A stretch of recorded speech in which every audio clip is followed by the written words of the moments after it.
It looked like a foul, but it wasn't called, so it wasn't a foul.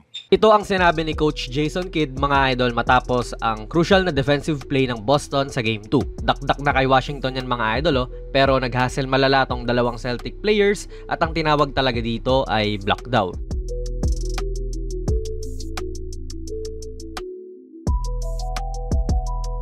Ngayon, kung uulitin natin sa ibang anggulo at ating hihimayin, dito pa lang, kasasalo pa lang ni Washington ng bola, nakahawak na si Jaylen Brown dito sa likuran ni Washington.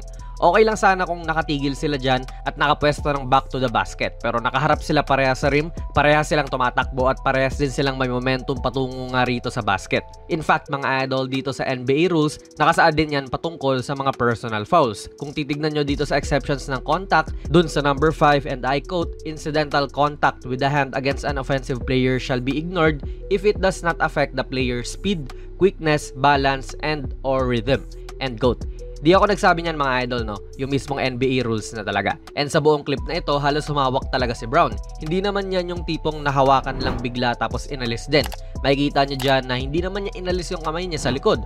Although hindi nyo makikita, mga idol, na in-extend nga niya yung kamay niya para magmukhang tulak talaga, pero may momentum pa rin si Brown dyan. Kahit na hindi niya sinasadyang itulak si PJ, may factor pa rin na matutulak niya to kasi kahit papano ay nakahawak nga siya sa likuran. And sabi nga doon sa rule, okay lang humawak basta hindi ito nakaka-apekto sa speed, quickness, balance, and or rhythm ng hinahawakan mo.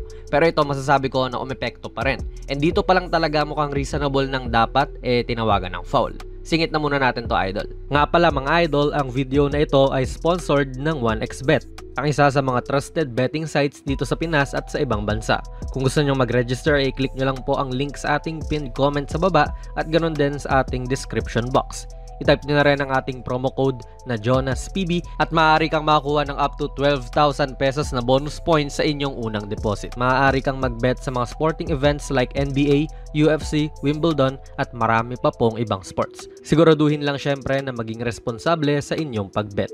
Now, ito yung mas controversial at kung magbabase nga tayo sa ruling ng NBA na ito, masasabi ba natin na naapektuhan ni Derrick White ang speed, quickness, balance, and or rhythm ni Washington dito? Nasa tugatog na nga siya nung kanyang talon Siguro yung rhythm. Baka pumasok yan doon sa ruling na kung hindi tinapik ni White yung kanyang kamay, di masasalampak niya talaga yan. Pero since more on kamay nga ang tinamaan niya at hindi yung bola, di umepekto rin yun kaya hindi niya to nadakdak talaga. Though may ibang ruling din po ang NBA, mga idol, na if may contact ang kamay mo sa bola, in which ganyan nga po ang nangyayari kay Washington ngayon, yung kamay mo ay parte ng bola. Mismong NBA na din po yung nag-post nito, mga idol, and I quote, "The hand is considered quote-unquote part of the ball when it is in contact with the ball. Therefore, contact on that part of the hand by a defender while it is in contact with the ball is not illegal." End quote. So basically, yung sinasabi nga lang rin dito na itong contact ni White ay hindi naman illegal. Although medyo absurd nga lang din talaga sa pakiramdam kasi hindi bola ang hinahawakan niya sa bulto ng defensive play na ito.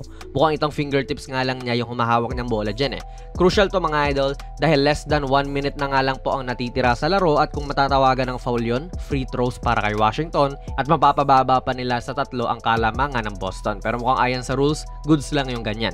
Tignan natin sa last 2-minute report ng NBA, mga idol. Medyo mabagal sila sa paggawa ng mga reports na ganyan na tignan nyo. Nung Wolves series pa yung huling gawa nila nung last 2-minute report nila.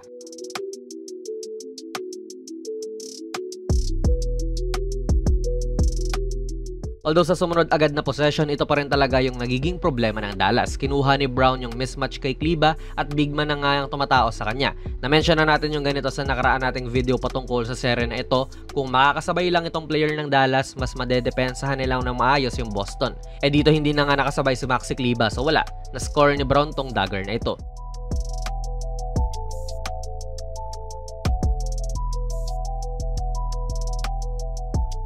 And ito sa huling play ng laro galing sa timeout, ang dinrawing lang ni Coach Jason Kidd na play ay itong pin down ni Washington para kay Luka. Although gumana naman to ng bahagya kasi kita nyong wala na si Brown sa harapan ni Doncic. Andyan na lang siya sa likod at naghahabol. Pero hindi quality shot ang nangyari kasi ganitong running one-hander lang sa 3 yung ginawa ni Luka.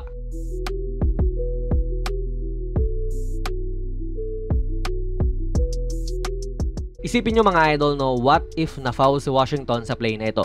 Tapos 3 na lang po ang kalamangan ng Celtics. Mundo ng mga posibilidad talaga ang pwedeng mangyari. Pwedeng maitabla pa ng Dallas kung makakagawa sila ng good defense kasi may momentum sila eh. Pero pwede rin naman na makakascore pa rin ang Celtics at maibalik lang nila ulit sa 5 o 6 ang score. Marami talagang pwedeng mangyari mga idol.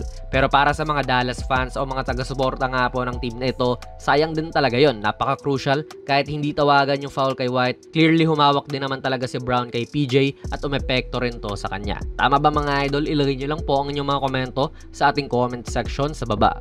Plug na rin natin ang ating very first merch. Ako ang nag-design nitong mala vintage na Kobe shirt. $6.89 lang yan at ayan po ang nilalaman kapag bumili ka. PM lang kayo sa ating Facebook page. Pwede rin kayo mag-check out sa ating TikTok shop. Kung nagustuhan nyo po ang ating video ay pipindot na lang idol ng like button, mag-subscribe ka na rin sa ating channel at ako nga pala si Jonas PB and as always, hanggang sa muli.